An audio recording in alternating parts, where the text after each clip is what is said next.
Okay, let's get started. So, I've been doing a bunch of VOD review of Demacia Cup just for the sake of keeping up with the game, and I put out a video of me kind of discussing one part of one of the games yesterday, and I figured if I'm going to be watching these, why not stream one of them, have a little bit of fun with it. If anybody has any questions or wants to chime in with comments, happy to discuss it. I'll just kind of talk out loud through my thought process as I'm watching this and see kind of what I'm learning and how I'm learning it, because the way I approach VOD review, I personally, there are a bunch of different ways you can approach VOD review depending on what you're doing. If you're just watching for fun, that's one thing. If you're watching because you're part of a team and you're trying to scout an opponent, or you're trying to prepare for an upcoming match, then you're going to watch for certain types of things. Or if you're like me, or other people who are kind of in my position, you might also just be watching to kind of keep up on the meta, to learn the game better. And that's kind of what I'm going to do. So when I watch VOD review, my usual kind of attitude towards it is trying to understand what's happening, trying to learn about it as I go, raise questions of myself and try to answer them, and just kind of, learn the game better and better over time. So what I'm going to do is look at one of the games. And so I'm going to jump into this one. This is not the game that we're going to watch. This is the first game of a series between FPX and Team WE. I watched this one yesterday, and this is just context because I'm going to watch the second game of this series, which I haven't seen yet. I didn't pick this one for any given reason. It's just one that I hadn't watched yet. And I think, if it's a game that I'd seen before, I would be approaching it differently, and I'd be, remembering what happened and trying to, pick apart how it happened or something like that. But this is just going to be completely live, kind of... haven't seen this one before. And I just wanted to bring up this screenshot at the end of the game as context for what happens in the second game, because every series is part of it's part of a series, right? So game 2 is influenced by game 1. So game 1, this is kind of just the end of the game. FPX, Team WE, is about to win. FPX had this comp with Ornn and Jarvan, two really strong picks in this meta, so it's I don't remember how the draft played out, but I'm guessing it was Misfortune and Azir first rotation there, which allowed them to get 2 power picks as well. They had Vladimir, they had Kog'Maw, so it should have been a really strong team fighting comp, but from what I remember, there was an AD, Jarvan. He got a little too much of the gold, probably would have been better for some of that to go to Kog'Maw. But in the end, from what I remember, FPX was holding their own pretty well with some skirmishing and things in the early game, but eventually WE just team fought better than them. Especially, I think, I remember a really big team fight at the Baron where WE kind of cleaned up. I think GA had a really good game-winning play, unless I'm thinking of a different Azir game. But so that's kind of the context from game 1. WE also had a pretty powerful kind of wombo AoE comp with Alistar, Maokai engaging MF and Azir for lots of AoE damage. So that'll just be some context, and now we'll jump into game 2. I'm going to watch on mute because I don't know Mandarin. And we will full screen that, kill the ad, and just see where this takes us. I'm going to speed through this a little bit. I'm not much of a draft analyst. I try to understand it better, but I'm not going to have any, crazy insights. And also part of the reason that I'm watching these is to figure out kind of... I don't learn the meta much by playing because I don't play very much. I don't really have time for it, and I've never been any good anyways. So I tend to try to figure out the meta just by watching what people are doing.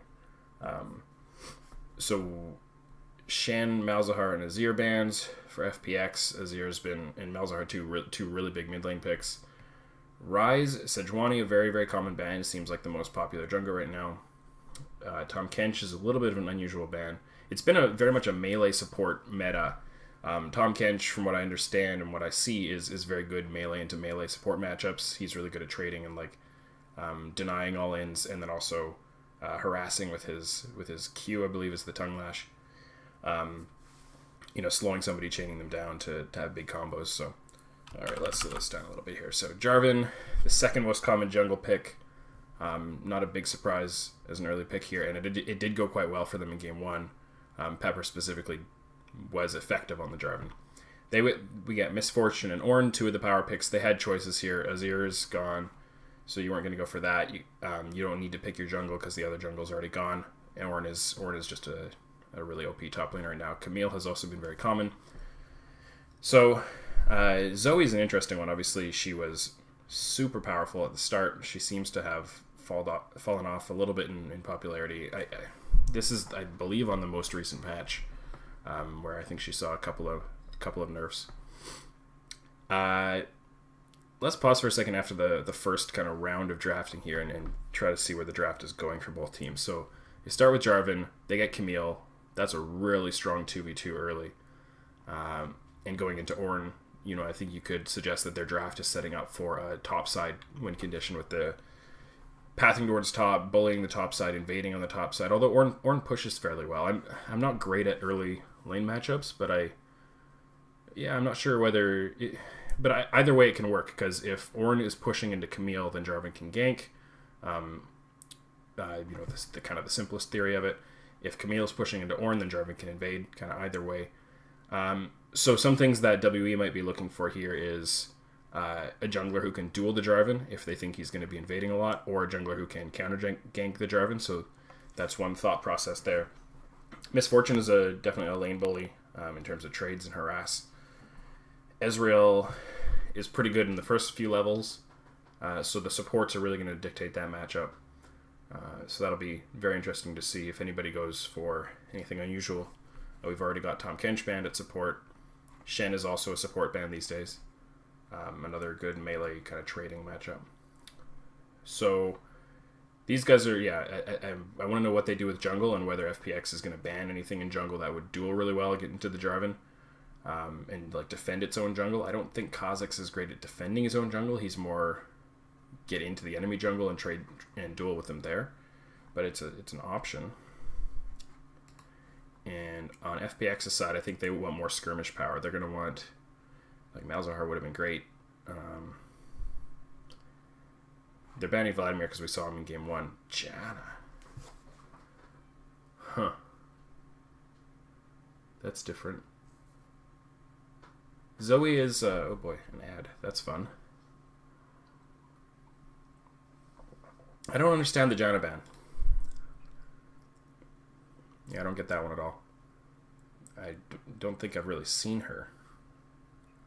If anybody has seen her somewhere recently and has any thoughts on that, that's one thing that I'd have to do a little more research on.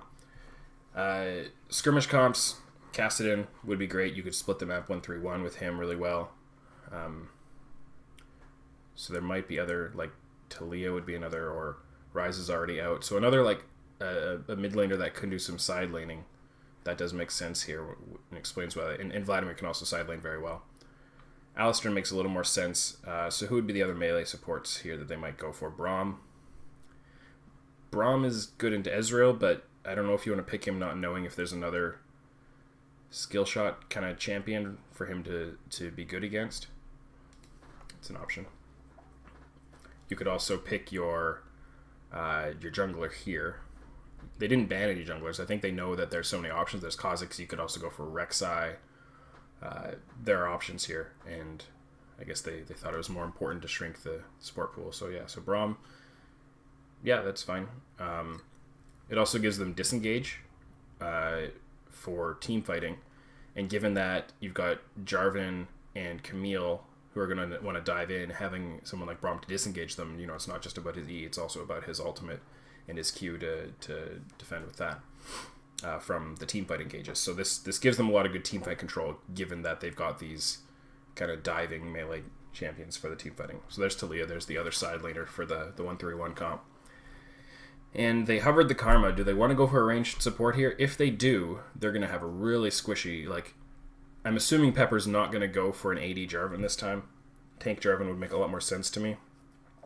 Because, yeah, you need, if you're going to do a 1-3-1, you need your 3-man in the middle to have, not just the ability to kind of run away and disengage, but you also need the ability to kind of survive from, Braum flash ulting, and then here comes a Misfortune ultimate, and suddenly, your 3-man unit in the mid lane is decimated in the mid game.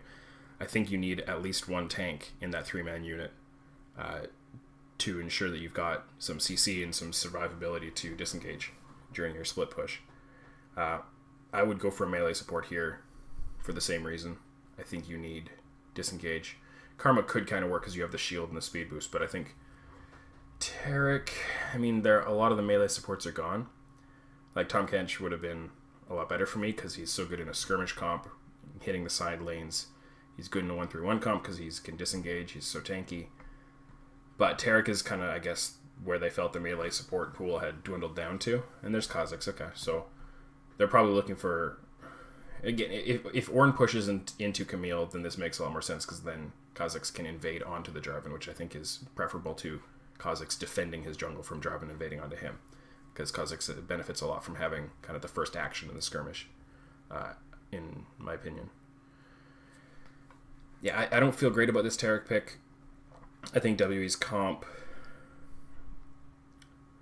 Yeah, it's interesting. It's got a lot of different pieces to it. It doesn't have, like, classic team fighting. Like, Ornn can team fight well. Braum can team fight really well. Zoe, is a little more... I'm still trying to wrap my head around Zoe, but she has a little more pick with her CC, like her bubble and her... and then kind of the poke and or the burst, depending how you use her damage. But it's not like a classic, like, lots of sustained AoE damage and lots of sustained crowd control. But they can team fight. Kha'Zix is a situational team fighter who needs to have the right kind of setup. Kha'Zix and Zoe should be able to pick off targets quite well. So I think they can do a lot of different things. For FPX, it's all about the skirmish into a 1-3-1 comp. I think WE are going to have the advantage in the bot lane 2v2 with, maybe not in the first couple of levels. It'll depend on kind of who hits level 2 and so on. But I think Misfortune has a more sustained kind of even power curve. Somebody might have a better idea of this than I do, because as I say, I'm not really a micro kind of matchups and mechanics kind of person. But I think as Ezreal hits his itemization and gets his tier or gets his Sheen, like Sheen is helpful, but it's not quite the same as getting the kind of early itemization Misfortune is going to get with lethality and so on. I think Yomu's or something like that is common on her.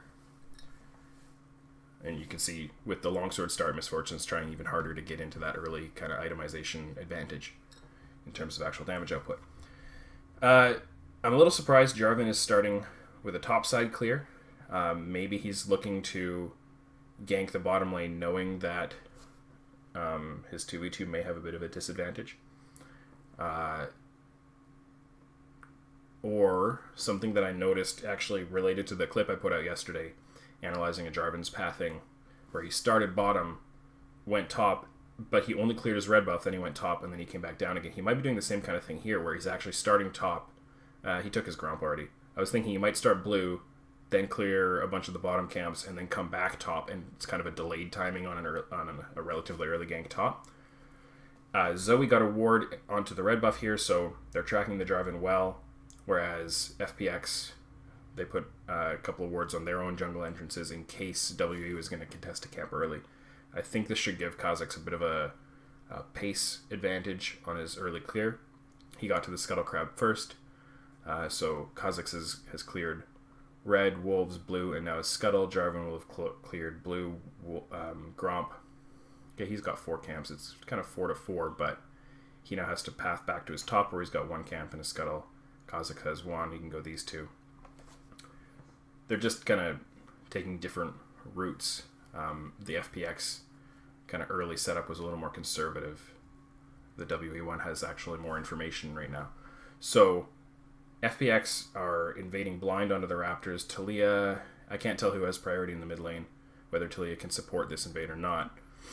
Did Jarvan get the big Raptor there? I think he smited it away. So he puts a ward. He doesn't have... I don't think he has any information about where... And this is where I'm going to go back and see, okay, there were some pings there. I'm not sure exactly how FPX know where the Kha'Zix is. I'm going to follow the whole Kha'Zix path now through because I was watching the Jarvan side of it. Was there a ward on the red buff? I'm watching the WE red buff right now. There's no vision on it. So Kha'Zix gets the leash from Ornn. He paths bot. There's no direct vision. There's a blue ping as he's getting the Scuttle Crab. I'm not sure. There's this ward here, and I may have seen him, or maybe it just saw something to do with the crab. Or maybe they're just guessing, like, they think he will have cleared top to bottom to a bot lane invade. Yeah, no, I guess that's probably just good prediction from FPX, and they haven't seen him in a lane, so they know he's clearing a lot. So anyways, this ends up with the Jarvan invading the Raptors. Kha'Zix meets him there a little late. Jarvan gets the big Raptor. Kha'Zix gets the small ones. This is where, yeah, it's interesting. And like, I think Kha'Zix would prefer to be invading himself rather than defending his own invade, because you can see, like, I mean, obviously the invader, if whoever has the vision first, whoever gets that ward in the bush first and sees the other one coming is going to have a bit of an advantage on that duel. And so, you know, that was really a pace thing where I thought Kha'Zix had the pace advantage on that first clear, given just the way he pathed, but he didn't really. So that's something that, you know, if I wasn't doing this live, I might go back and watch it a few more times and try to figure out and try to understand, because that's an opportunity for me to learn about Kha'Zix's kind of pathing and clear, and also Jarvan's a little better. And, you know, the fine details of who puts a ward where and what you can infer from that, because it's not only if the ward sees someone, but if they don't see someone, you know, why not, kind of thing. You would expect them to be here, but they weren't there, therefore what? Could probably spend an hour watching that first 4 minutes, but that wouldn't be very fun, so we're not going to do it. I was wondering about who'd have the 1v1 advantage in terms of the push on the top lane. Looks like it's been pretty even. I wasn't specifically watching the whole time, but it looks like it's been pretty even. Ornn is getting a CS advantage. You see he's got about 8 stacked up there, and he's already up by 1. But Camille hit level 5 first, so she's been getting all the XP. She just hasn't been able to last hit as easily. Ornn, I would think, is pretty good at an all-in if he can land his little pillar into a charge into it that gets the knock up, and then he can, like, shatter the armor with his flame breath or whatever. Yeah, you can see, like, he trades right there super hard. So Camille is pushing a little faster and a little better, and had the river control with that one ward in the brush, but Ornn is winning damage trades, and of course he's able to make his items in his lane, so he's already up a mana crystal and a cloth armor. So you know, I think Kha'Zix ganking there was definitely an option, but since Jarvan met him at the Raptors, knew exactly where he was, could predict that he's heading back up there again, and Camille had the ward here, FPX are doing a good job of protecting that Camille, which is one of their big win conditions, of getting Camille ahead to 1v1 split push and take towers in Ornn's face later on in the game. So yeah, FPX, I think, are playing well towards their top lane win condition. In the meantime, mid lane and bottom lane are going very even. Nothing has really been influenced by the junglers, which again I think is what FPX would want. Kha'Zix would want to create a little more action, a little more combat, rather than playing this kind of junglers neutralize each other with information kind of a game. Kind of taking kind of non-combat contests in the river and playing with the wards. We have 3 pink wards in the bottom side river, which is why, if we watch, sometimes things happen while I'm talking that I'm not thinking about. So I'm going to back up and watch the bot lane a little bit here, see when those wards got in there. So this was all part of, I assume, while I was talking about the top lane here. So this little kind of mini duel for river control happens, and I think FPX is pretty okay with that. It's a little weird that, so Taliyah is recalling. This might have been an opportunity while Zoe's back in base. Let's see. Did Taliyah just come back from a recall? No. Taliyah's been back in lane for a little while. So here go Jarvan and Taliyah towards the river. They've got a ward there. They see that Kha'Zix is coming. They know that Zoe's back in base, or they should know. I have a pretty good idea, I think. So Taliyah right here, she pushes the wave, crashes into the tower, and now she recalls while Pepper on the Jarvan looks for a little bit more brush control, which I guess it's because the blue buff isn't up that and going deep to to see whether the wolves were there, which they may or may not know the timer on that. Could have been really dangerous, but I'm not sure what the Jarvan was hoping to achieve by walking into that brush and taking that trade, which there was very low cost to it. Like, this is pretty inconsequential in the end, that I'm kind of thinking so hard about it, but I would have liked... Did they have any wards to place? Jarvan has... Coming into this, Jarvan has 2 wards on his Tracker's Knife. Talia has just used hers... Where did she use it? She just used hers in that river, in the river brush there. That one right there is Talia's. So, if the two of them, after Talia pushed that wave, if the two of them had gone in, they could have put some wards. I don't know what the timer is on the blue buff coming up again. It's at 5 minutes, so it should be... Yeah, it's a couple minutes out, but they could have gotten early wards. Instead of Talia recalling right here, they could have stepped forward a little bit more, put their 2 Jarvan wards around the blue buff, like just deep in the jungle. Okay, they put one on the jungle entrance, and maybe he was trying solo to get in there and put another ward, like, right in here, if you can see my mouse. But that's something where, knowing that they should have a decent feeling on when Zoe's going to be getting back to lane, and knowing that she was probably pretty close to coming back, and that Kha'Zix had been here recently because they had the little... I think they just bumped into each other in the river. It would have been smarter, in my opinion, for Talia and Jarvan to move in together, get that ward in, and then Talia recall. I think she still would have gotten back to lane in time. But that was such a minor little desync. Like, either I think they both should have backed off and Jarvan should have not stepped forward in that brush, or just place a ward in that brush directly if he thinks the shallow ward is worthwhile enough. But yeah, but WE anyways, they get that river control, and the consequence of all this, or partly a consequence of all this, is that WE get those 3 vision wards. I mean, not only did they buy them, but they took advantage of FPX not getting that ward in, not moving with Talia and Jarvan. They would have been able to 2v1 Kha'Zix back a little bit and get a deeper ward in, which would have forced WE probably to place a ward to clear it. But the way it all plays out, WE get the river control out of this. They also waste some of Jarvan's time. How did that red ward get so deep?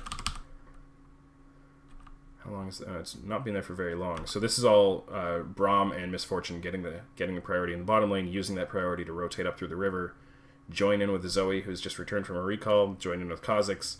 They move in. See, they move in as a unit. Partly because they don't have to do any resets, where Talia was looking for a recall to buy her Lost Chapter, or whatever it's called.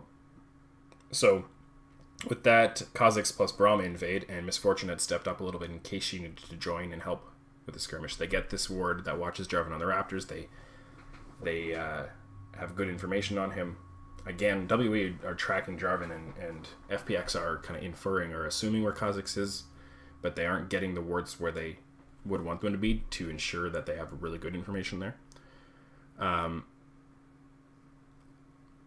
And yeah, so they have these wards, and let's see kind of what that turns into, because it's not really dragon control. Like, obviously they control the river around the dragon, but they aren't controlling behind the pit, which is how you defend against steals or defend against somebody engaging on you while you're taking it.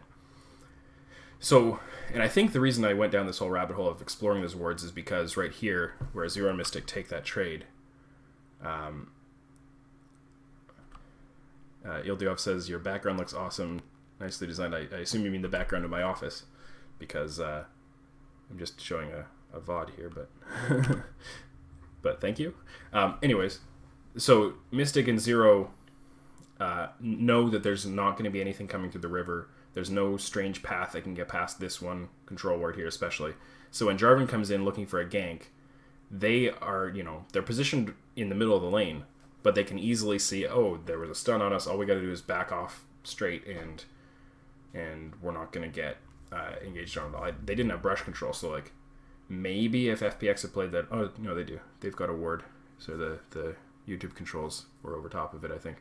But they even had a brush ward there, so they would know if Jarvan was coming for a brush gank, which he might have tried to do if Tarek had been a little more patient on landing that stun and kind of implying that there was something coming. So all of this is in the context of, like, WE have a better overall 5v5, I think. It's a little hard to say because, like I said, their team fighting strength is a little unconventional, specifically in their damage output. Like Misfortune can land her combo. Zoe can land a little bit of damage, and it does sustain, but it's kind of a slower, not really slow, but kind of like a medium pace damage output. Not a big burst with a long delay in between, and not really sustained damage. But I think WE, since they've got the 4-1 comp, depending, I don't think Zoe is the best side laner. She's more of a, my current understanding of her is that she's more of an invade, look for a pick, kind of skirmish or poke in a siege kind of champion. So I think they're better off delaying and keeping the game even, which is why all this river control is so helpful for them. You can see they have another group to invade here. Kazakhs had the Zoe support, and they're now they're starting to get some deeper vision because they've got the river control. They can move from the river into the jungle because they already have the river controlled, then they can invade. Meanwhile, I think FPX would have wanted to get some Jarvan ganks off already, but they haven't been able to do anything because Jarvan has been tracked so well. He can't go and hit the top lane, although he's not even really trying. He's playing very much towards the bottom lane, which is not what I would have thought they wanted to do. But maybe they're just trying to protect their bottom lane, assuming that Kazakhs wants to hit the bottom side of the map. So I think FPX would have hoped from this early game that they could have gotten Jarvan into the top lane and ganked Ornn. Now Talia is going to try to do it. Not sure if WE will have sniffed this out, but okay. Good roam. And they got him for first split. So this is what they wanted. I think it took a little longer for it to develop, and Jarvan wasn't involved at all when I think the goal was for him to be involved. But this is what FPX needed, is some kind of combat kind of win early, because they want to snowball into a 1-3-1. They want to get strong going into the mid game so that they can win the side lane duels. They can clear the waves faster. Specifically with Talia, I don't think she's ever really going to have kill threat on Zoe, although I could be wrong on that. But they want Camille to have kill threat or escape threat. Like if you collapse on her, she'll escape, and then we outman you somewhere else, kind of thing. In her side lane, they want Talia to be able to shove and then roam with her ultimate, or just move to join the other part of the siege and use her ultimate for zoning and get objectives that way. And you can't really do that if Zoe is bursting out your Talia, if Camille can't win fights against the Ornn. Here's more. Yeah, they're doing more ganking. That's good. This is exactly, like I said, this is what they wanted. Now they're starting to influence the lanes with the jungler or with roams and get stronger going into this mid game with their split pushing. So WE were doing a really good job of tracking the Jarvan, but they didn't track the Talia. I just wanted to go back for a second and see that, because I think that's the one that really got this going. So all of WE, like, they're investing so much on their bottom side vision, invading, stealing this red buff, but they don't have any vision on the top side, and they've been successful at drawing Jarvan down there, controlling the river enough down there that they feel good about the Jarvan. But right now, Talia clears the mid wave, walks into the top river, and do they just think it's all a bluff? Like, I'm not sure whose caution ping that is in the FPX blue jungle, but like right now, 957 should have. He just didn't read that at all. He might have been able to trade back a kill there if it had played like it wasn't far off. He just didn't. I think they interrupted him before he could kind of body slam his ult and redirect it.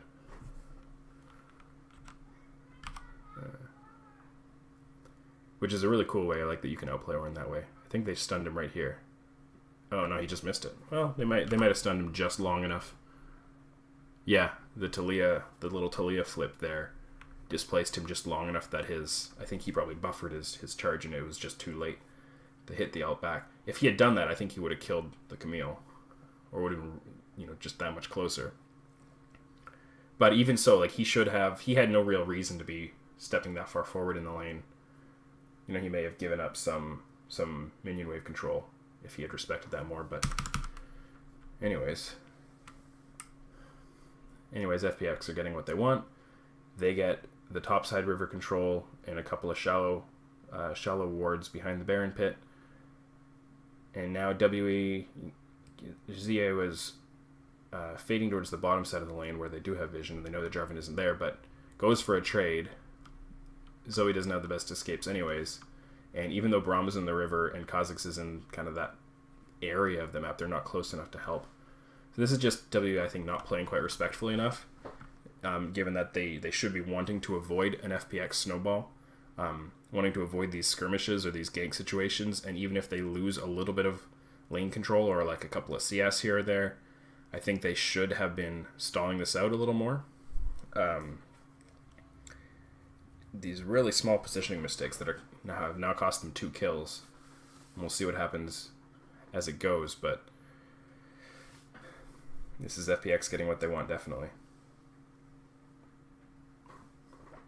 So what do WE have now?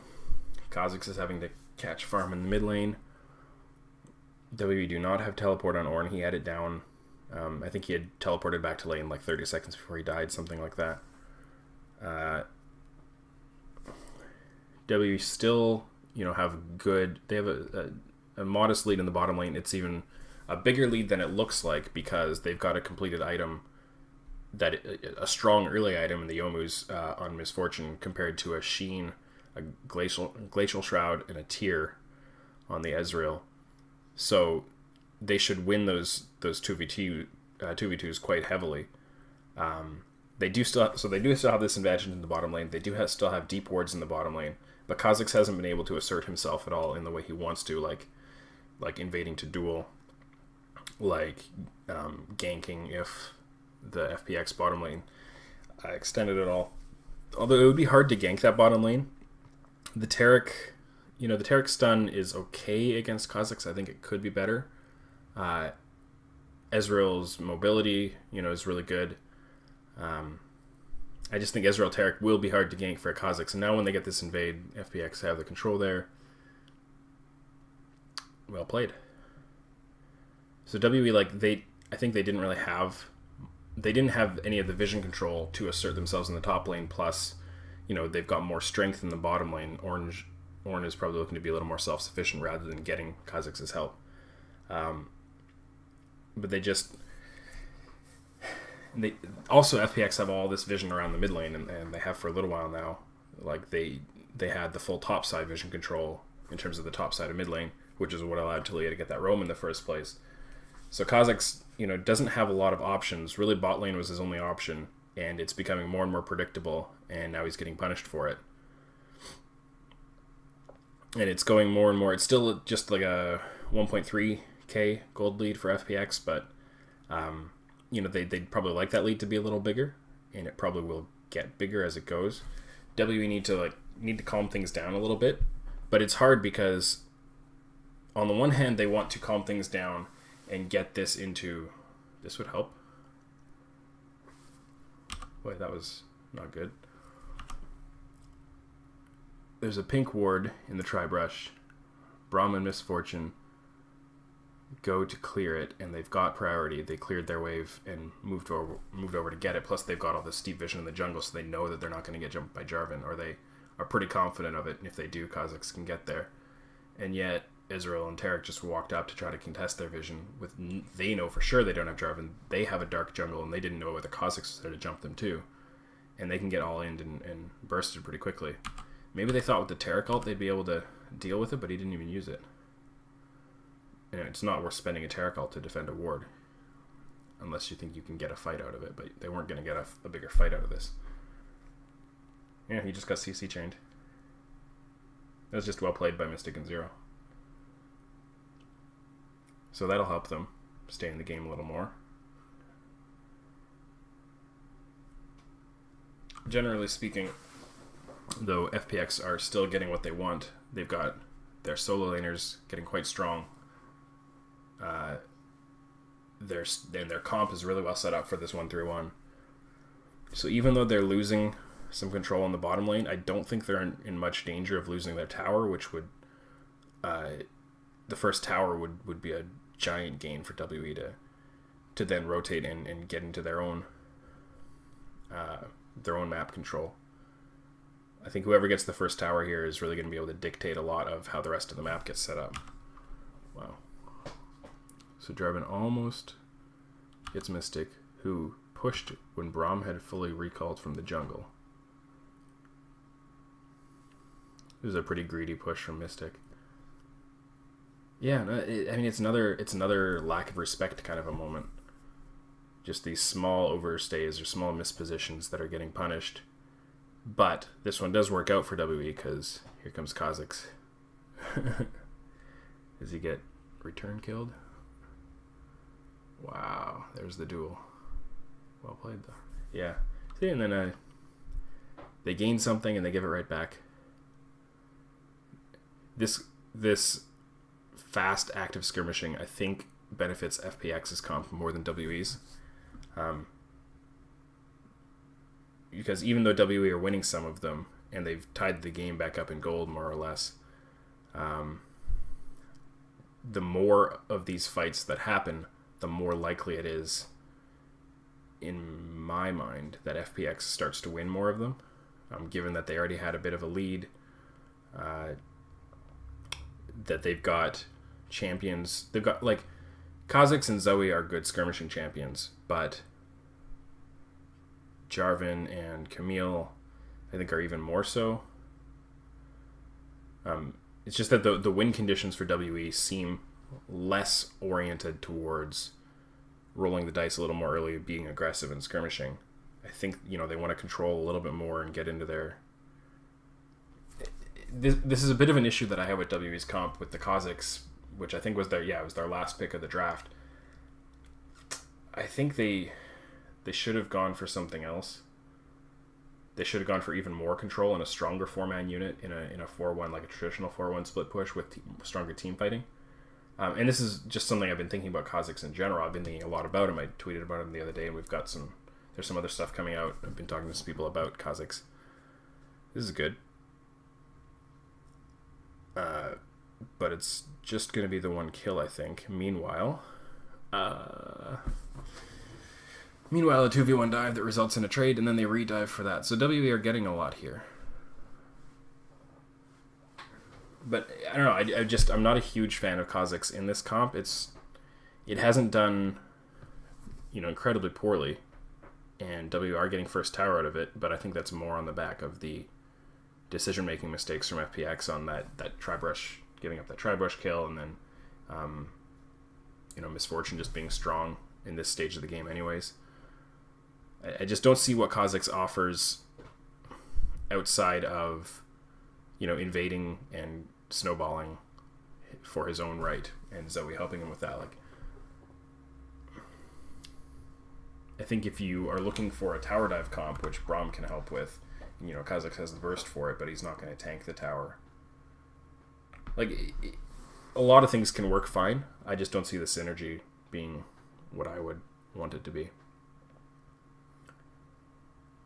But this is where, as I was saying at the start of this, like, I'm watching these to learn, and part of what I'm trying to learn, like, I've had my eye on Kha'Zix quite a bit, trying to learn about him, learn what makes him tick, why people are picking him. Because in my mind, I think of Kha'Zix a certain way, which is, this duelist, this invading jungler, this assassin who wants to split the map and skirmish in 2v2 or even maybe 3v3, but mostly look for kind of like outnumbered situations, use his stealth to get into these outman situations and pick people off.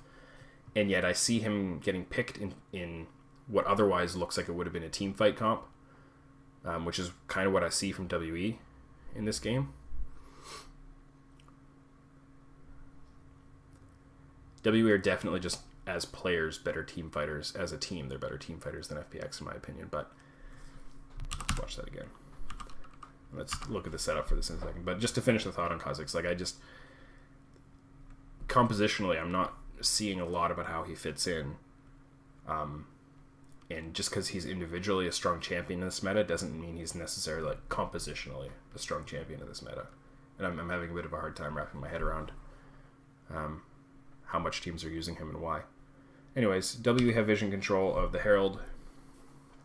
They've got Kha'Zix on that side of the map. They've switched Ornn into bottom lane. It looks like WE initiated the lane swap. Yeah. So obviously after getting the first tower, now they're actually in a 2,000 gold lead.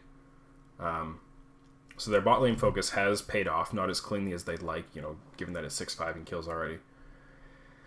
I think they could have, not given up some of those kills, and they would have gotten that tower more cleanly and earlier. But now they move in. They don't move in with as much coordination as they should really have.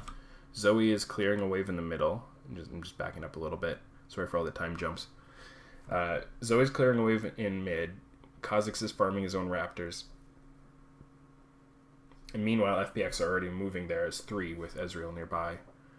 And seeing 2 targets. This is a little dangerous from FPX because they don't know exactly where the Kha'Zix is. They can see the Zoe clearing mid lane. And they do have a ward on Kha'Zix. So they know this is 2 isolated targets, and they should be able to pick them off quickly. So they get a nice combo right onto Mystic. Pepper is building AD again, although it looks like his second item is going to be a tank item. So they if they'd executed better, I think they could have had 1 or maybe 2 kills there, but it looks like they split the damage quite a bit between the 2 targets. So they go after Mystic first. I don't think that's the best place for the Taliyah ult. I think they should have tried to block off the reinforcements, even though the reinforcements have Kha'Zix and Zoe both have mobility to get over that wall, at least with enough to get their damage out. So in the end, FPX had a big positional advantage there, having seen the Kha'Zix, knowing that Zoe was behind in priority and had to catch that wave. And they get a 1-for-1 that I think, with better execution, specifically from Bing on the Taliyah, I think they should have been able to get more. But still, they got a 1-for-1 trade.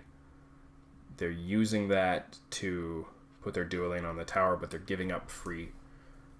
Boy. Jarvan farming his jungle while Zoe hits his tower. I don't love that. I think FPX are losing this tower damage trade. Yeah, definitely. They lost the tower. Oh, but they just, poke out and kill the misfortune. That's nice. It's not the overall cleanest, highest level of play, but that's, it's off season and it's not the best teams in the world. W is good, but alright, just snipe out a kill.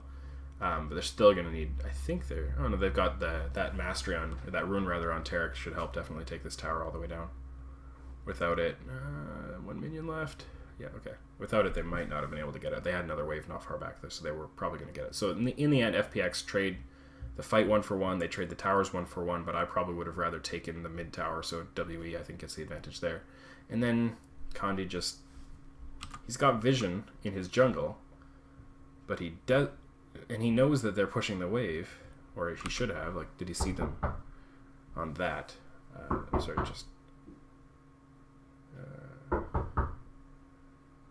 Yeah, he should have known they're there, but he just didn't respect it all. Just a second here. Hey, what's up? Can you get the I'm showing people what I'm watching on my computer right now. You want to say hi? No. They're watching on the camera right now. Want to say hello? Okay. Daddy. Yes. Can you get the treat box down? No. Why? You can have one later. No, Mommy said I could have one right now. Okay, but I'm too busy to do that right now. Sorry. Close the door gently, please. Alright. Well, that's fun. Parenting. Good stuff. So he doesn't die.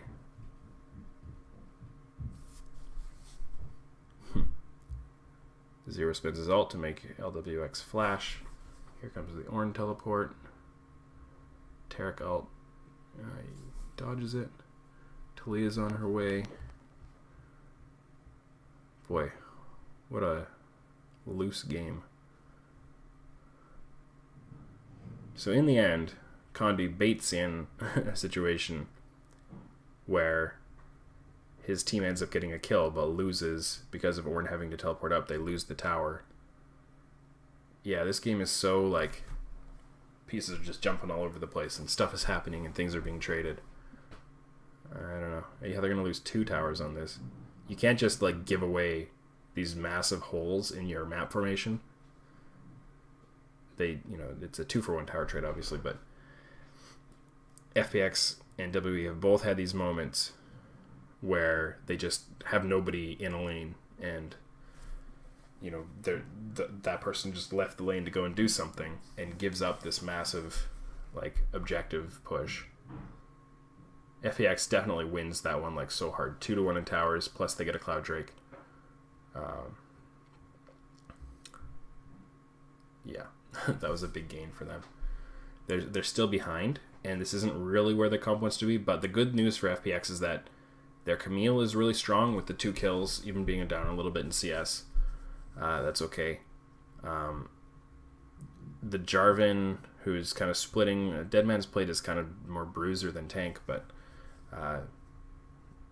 it's not full. Like I think he went Black Cleaver last game as second item, so I think this is a little more conservative than that, which is what I want to see. FPX are still, I think they're in a reasonably good position, but they've I think their game plan was okay.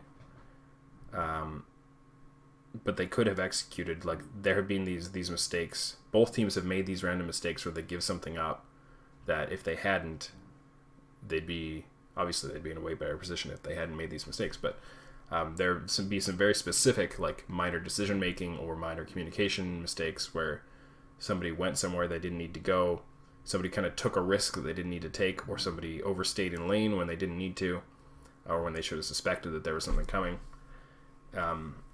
In FPX's case, it's cost them momentum because they had momentum early that would have set up their 1-3-1 much better. And for some reason, Camille's being left.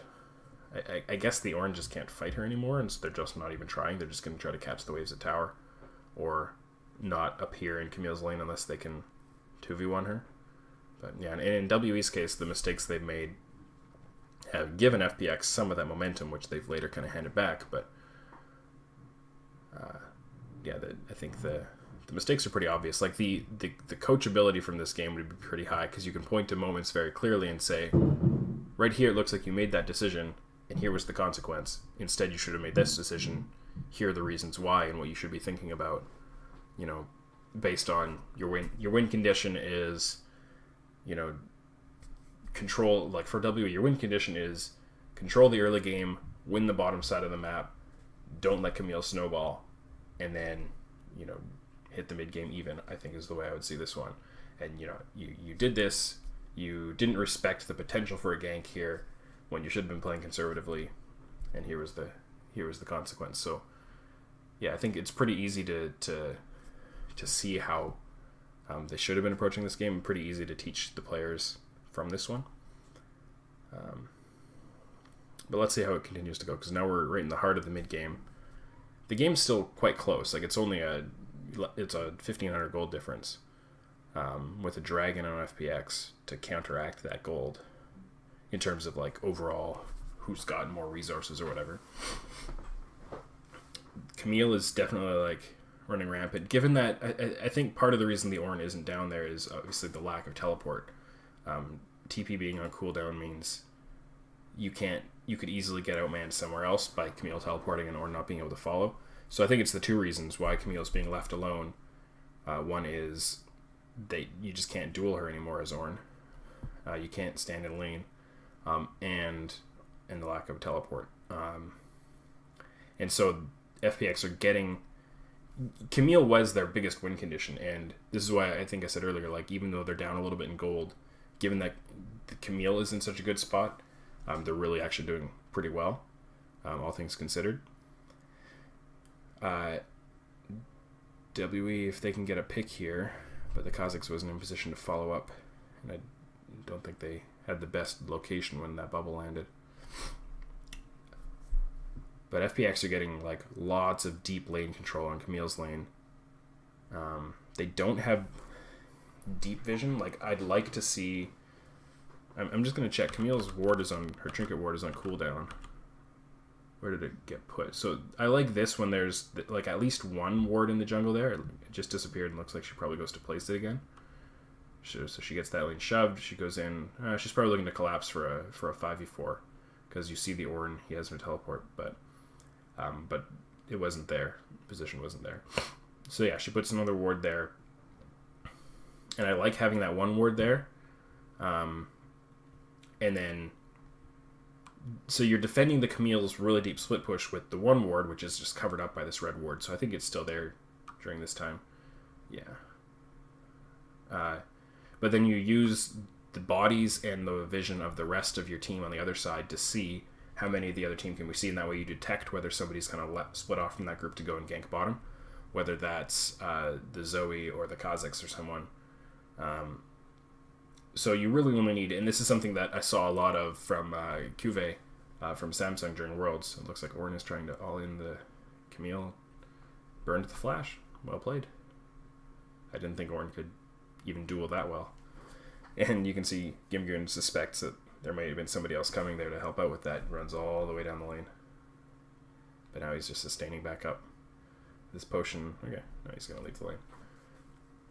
This is really big for WE that 957 was able to pull off that duel win, because now they've been winning the 4v4 kind of scuffles back and forth, getting zone control. So they had the Baron control. Now Camille's being forced back and needs to at least complete a recall before teleporting.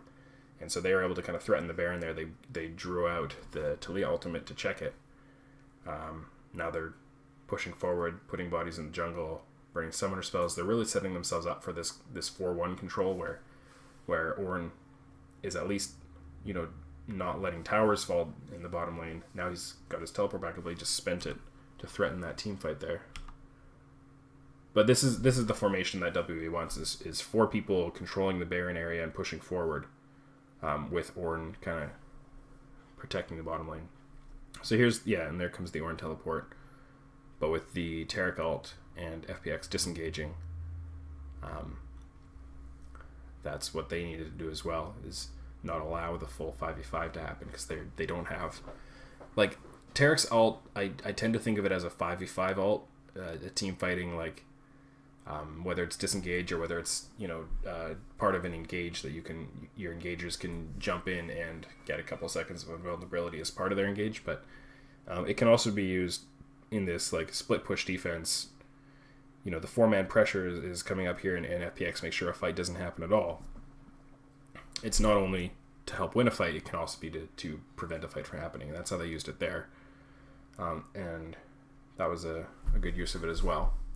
I think I was a little doubtful during the draft of Taric having the best place in this comp, but I can see it. It had some value there, and it's also shut down the Kazakhs on a few occasions with landing some stuns, because that's the best way, obviously, to beat a Kazakhs is lock him down when he comes in. Don't let him access your backline for free. Here comes W again, trying to start a 5v5 this time. The Taric ult was already down, so FPX can't disengage it. And so the question at this point is now, what can WE do with the team fight win? They got the 1 kill, they got Israel low. Now they're out of cooldowns. They didn't have Braum ult for that. They used MF ult and Ornn ult. So they can get the Inferno Drake. Unless Israel ult? No. But because of their huge investment down there, did Camille just ran top after this fight, where FPX have mid priority. Like, Camille has actually secured mid priority right after this fight, and already has a big 2 or 3 stacked minion wave in the top lane. And WE, whether or not they had vision, they have vision in the river, so they know Camille's going up there. They just don't have bodies up there to help. I guess okay, so Camille just backs off, lets the waves crash. So WE really don't get anything from that team fight win, and it's because, like, if you check the waves right before that team fight happens, FPX have both side lanes pushing. Camille is making sure right now that bottom lane continues to push, and mid lane is neutral. There's no advantage for either, although WE's tower still stands, so WE have a little bit of an advantage there. So that's the reason WE couldn't get anything anything more than the dragon, which is still, you know, valuable to get. But I don't think you needed to have a big team fight to get it. If you're able to just control the space and not risk it. Because team fights are always inherently risky. Like, if you win them, you'll get a lot. But if you know, there's always a chance that you lose the team fight if you get out-executed in some level. So WE, yeah, they don't gain any map control. They only gain the one objective.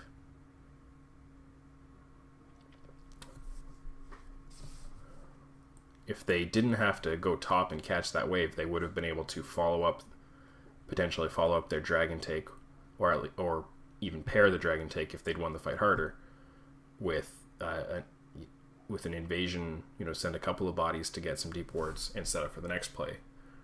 But weren't really able to do that either. So yeah, it was just kind of a not super consequential team fight. Which is not to say that a dragon is not, you know, important, but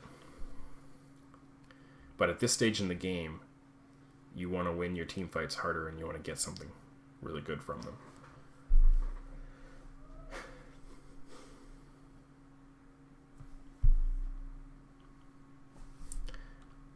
W gonna lose this? Partly because of the Terra Cult?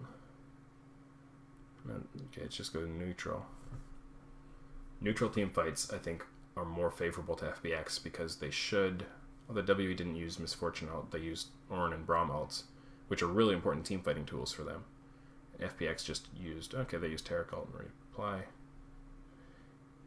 It's a reasonable trade, but I think FPX have better ways to kind of re-secure the wave priority in the side lanes. I'm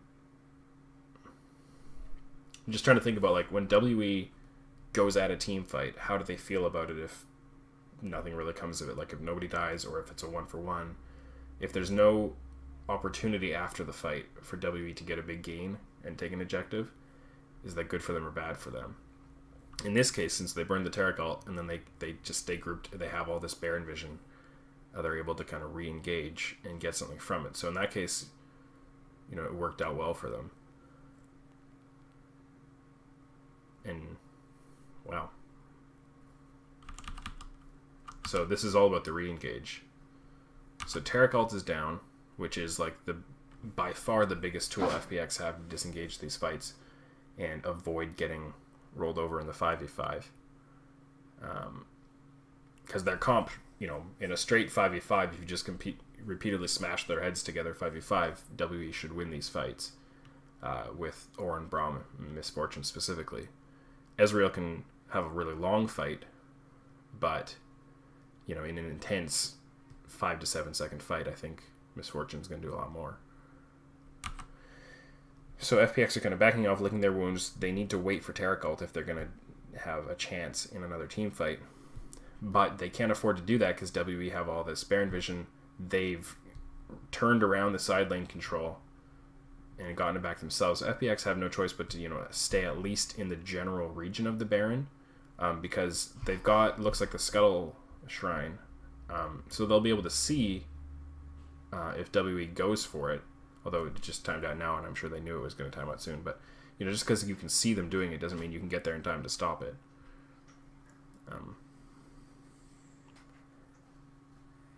So they really had no choice because of WE's good control there, but to linger around long enough to be re-engaged on. Hey, I'm still talking on the camera. You still don't want to say hi? Okay. And this team fight gets them, obviously since they got, I think, 4 kills in it, this gets them a big gain. Although they didn't actually get a tower from it, but they get a lot of map control from it. They've got the side lanes really deep. They lost 2 themselves, so, you know, they didn't... That lane control doesn't turn into as much as they might have hoped it would. Here's a replay of the team fight. Daddy, what happened to the screen? What happened to what screen? Oh, that's just the animation they put when there's a replay about to play. Cool, huh? So this is just seeing the team fight played out. I'm generally less concerned with the mechanics of how a team fight plays out than the setup and the follow-through afterwards, like the consequences of it. That's just the way I think about the game, the parts that I care about.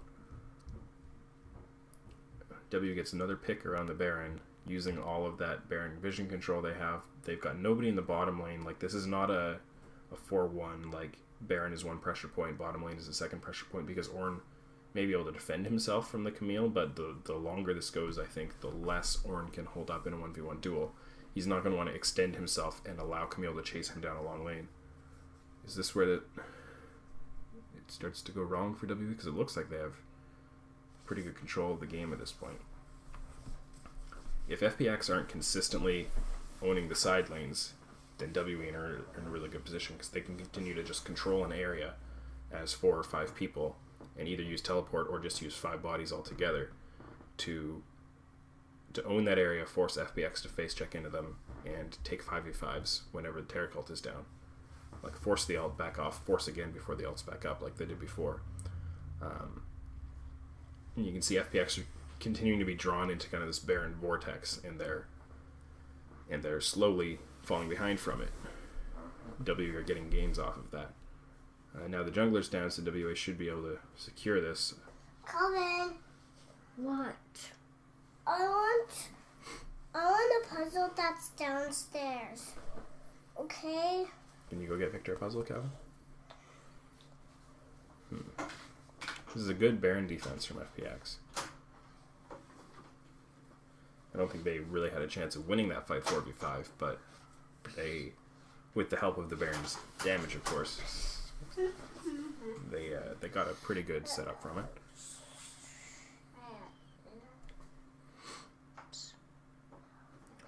So FPX re-secure some lane priority. They have taken over the Baron vision themselves now.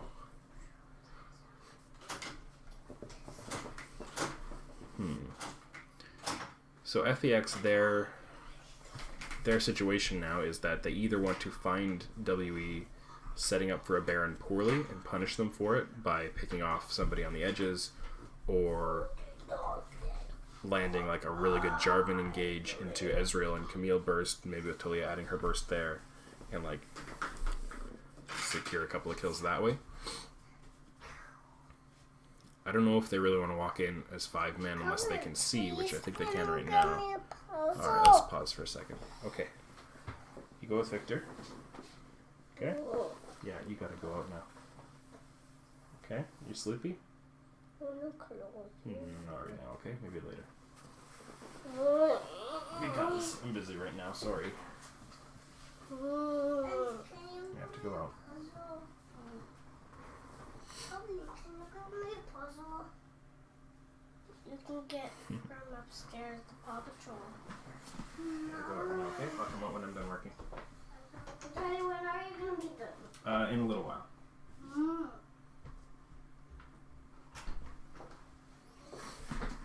It's a good thing I'm not taking this too seriously.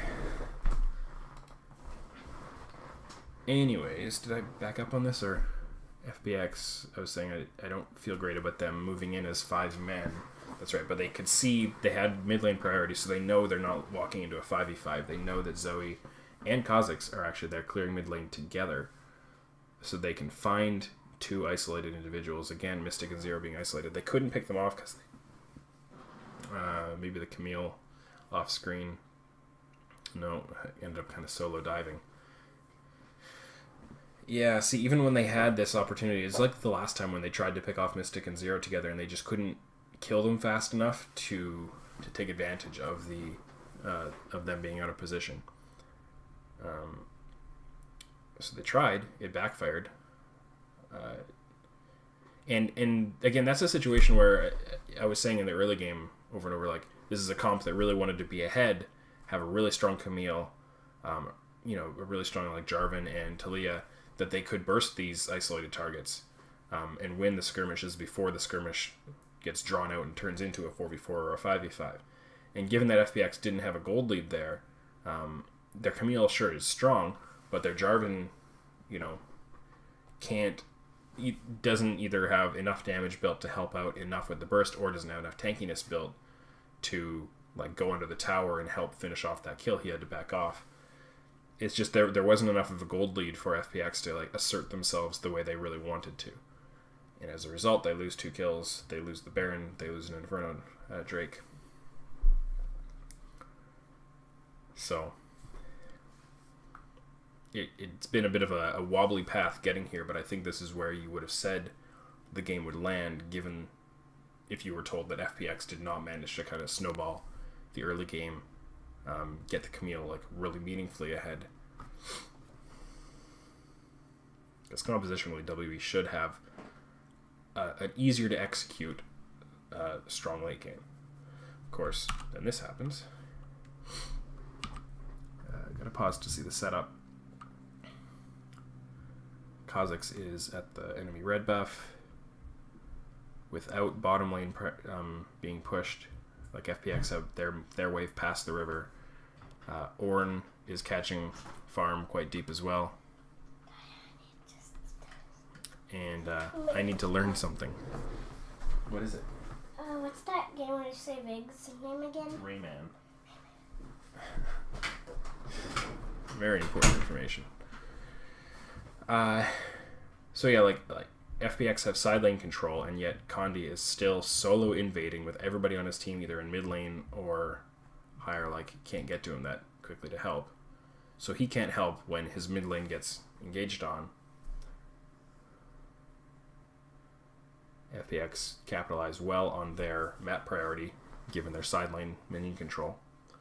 They jump in there. Even if Kha'Zix had been there, he obviously isn't going to help keep somebody alive. He can threaten the enemy backline in return, but he doesn't have something I don't think I've really identified, other than saying earlier that Ezreal and Taric are hard to gank, but I'd say Taliyah is the most viable target for Kha'Zix, given that Ezreal has all this mobility, and Kha'Zix is going to need his jump and his flash to keep up.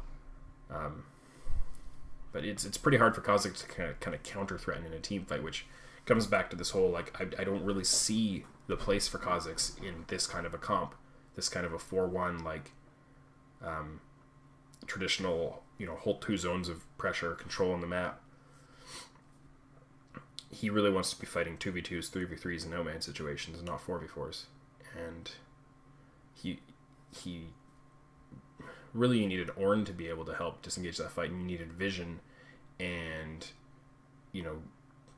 Braum's disengage, I guess, is the only real tool they have to disengage that, other than if Ornn is there. And if they had a jungler who could disengage, who had, a tanky kind of a CC jungler, he could add more in that situation. But instead, Kha'Zix is just kind of like, doesn't have the clearest rule in this kind of situation of the game. And the longer this game is playing out, the more I think we're seeing that the Kha'Zix just isn't really offering much. He can in theory offer things here with using an evolved W to wave clear, to use the slow to disengage, to use the long range of the W to hit multiple targets in team fights and kind of prep targets, hold them within the MF ult with the slow, or work alongside the Zoe bubble or something like that. But it's just, there are things he can do, but they're not things that another champion wouldn't do better. I don't know. I just don't really see it. So this game continues to be close. They're kind of... The patterns from FPX haven't really been holding true. Like, they haven't really had a classic 1-3-1 setup at all. They have had side lane control, but I guess that does come down to kind of what Taliyah is or does as a champion. She's not a side laner who... Like, you can think of 1-3-1 as like a hard split push where 3 lanes are approaching or hitting the towers all at the same time. Which ones you're going to defend and how. But there's also kind of the 1-3-1 where you can get push priority on the lane, which is what Taliyah can do well. She can push it and then move very quickly into the other lane. It's not about staying in her lane and continuing to push it. It's about pushing and moving. So I guess they have been executing it from that perspective. But they can't stand out 5v5 in one lane like this when WE just pushes up the gut. Or maybe they can. This is a situation where I think WE should be able to win these fights. You get the MF ult going through. You kill the Camille. You kind of hold your formation. You don't kill the Camille. But this should, good Zoe burst to kill the Ezreal. And they should have, enough of a health advantage here that they can at least take the tower.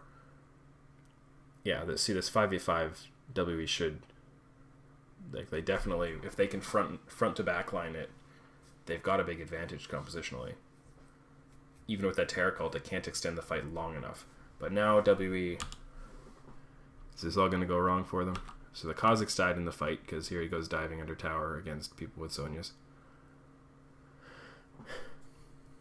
Ornn teleported back in, but all three of his teammates are low health. They get the tower, and they're like, we can get the inhib too. We're 4v3. But here comes full health Camille, who lived with the Guardian Angel, is continuing to be the strongest member of this team with the way her game is played out. So she sees some juicy low health targets, and no more Braum ult to peel her, and Kha'Zix is dead, and wouldn't have been able to peel her anyway. So she just goes in, kills the biggest damage threat. Well, one of the two damage threats. And FPX turned this whole thing around. Pretty messy.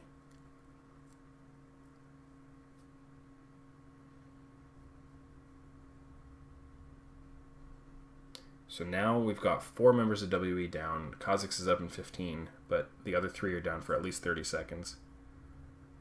What's FPX going to get out of it? They kept their inhibitor up. So, Gimgoon has played this game, I think, pretty well individually. He could have had better help from his Jarvan, in my opinion.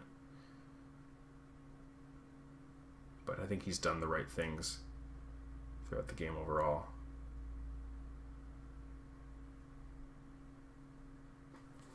Just curious where they're going to go next with this. So that was more, obviously it was a defensive team fight, so it wasn't really about winning the team fight and getting a big game. It's more preventing a big loss. But still, FPX, yeah, like they would have had to run all the way, because they've got some way of starting to push in the side lanes, but they would have to go a long way to get to either of those towers. Was this an Elder they took? Did they take the dragon? Who needs replays? Get out of here, replay. Oh, they're taking the Elder right now, with Camille teleporting into a kind of a flank position. Braum ult is up, Terror ult is up. Here comes the Misfortune ult, but oh, did they interrupt it? Here goes the Camille right under the Misfortune as she ults, with Jarvan and Crisp and Tarek jumping right on her. This is what, like I said, team fights are always risky. They're always volatile. And if this fight really draws out, Ezreal gets really strong. Misfortune didn't get her full burst out. And Camille is also very strong in a long, drawn-out fight. Oh, boy. But here's, Ezreal cleanup. Wow. So at the end of the day, this entire thing, in classic LPL style, gets decided by a massive team fight in which... No, I'm going to say this is classic LPL. Well, maybe not. Maybe the game's not over yet, I guess, but it almost could have been game-ending. If they'd gotten the Elder Dragon, that would have been that much more important. But, the team that, in theory, should not be winning the team fights, consistently at least, wins a really huge team fight, gets a Baron off of it. Fun times.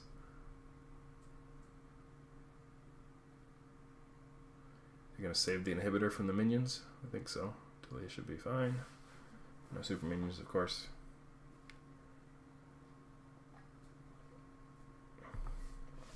My coffee is cold.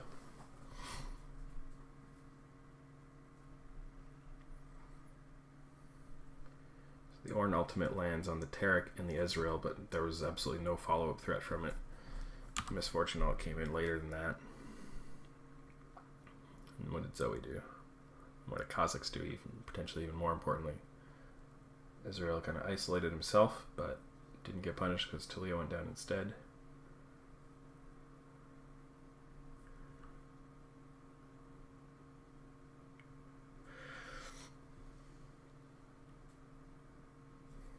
Yeah, see, as long as somebody stood with the Ezreal to deny the isolation damage from Kha'Zix, he didn't have enough to finish people.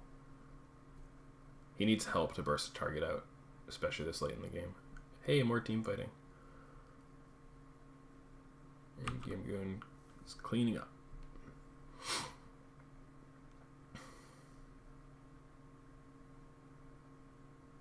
It's obviously way harder to read these kinds of game situations when you have two team compositions that, like, when a comp is very clearly indexed into a certain win condition, it's obviously easier to peg, like, this is the split push composition, this is the team fight composition, so therefore X is going to happen. But when you've got, like, Kha'Zix as part of what otherwise might be a bit of a team fight composition, and Zoe to some extent there too, and when you've got Taric as part of what otherwise would be a split push composition, split push and skirmish, then reading these team fights gets so much harder. And I think, you get in to extrapolate to a very broad kind of observation. You have the Korean kind of classical style, which obviously is not true of every Korean team, but you have the Korean style of stereotypically, like, controlling the map, playing slow, not fighting unless there's a really clear setup and reason for it. And just playing objectives. And the reason is because slow pacing and playing objectives is way harder, or way easier rather, to control, has way less volatility built into it than very fight-based and aggression-based kinds of play styles, where it's much more about make something happen, it could backfire, but as long as we set it up well, our odds are going to be higher. Like, we're going to have an 80% chance to get a big gain out of this, compared to an objective-based, slower style where we're going to have a 90% chance for a small gain and a 10% chance to go even, or whatever. Like, I'm exaggerating, but then you get these playstyles where there's so much more fighting going on, and there's so much more room for mistakes, and there's so much more room for the team with the favored composition may not necessarily win the scenario that their composition was designed for, because you're setting yourself up for more risk, more reward. And I think that's kind of what ended up getting WE there, is that, they the way that game played out, the looseness they played with, the overstays and decision-making mistakes early on that allowed FPX to get a bit of a snowball and not get strangled by the macro, not get strangled by the misfortune lane control, taking the first tower and then turning that into more and more towers. Like, WE gave up enough kind of counter momentum that they couldn't play the macro game. Also, I still don't really love the Kha'Zix in that comp. Because imagine what they could have done if they were tracking Jarvan that well early and denying his ganks, and then if they had a control jungler that could have continued to own the river, disengage fights and aggression, and turn that first tower into more towers, rather than Kha'Zix, who wants to, kind of stereotypically, he wants to keep the towers up and look for skirmishes and fights, but it just didn't. I think W could have achieved a lot more with that kind of a jungler, and with kind of clearer, more conservative decision making. Anyways, I think that was a pretty interesting game to watch. Pretty messy at a variety of points, but that's what you get in the off season. I think I learned some things from it. I hope you guys did too, and hope you had fun.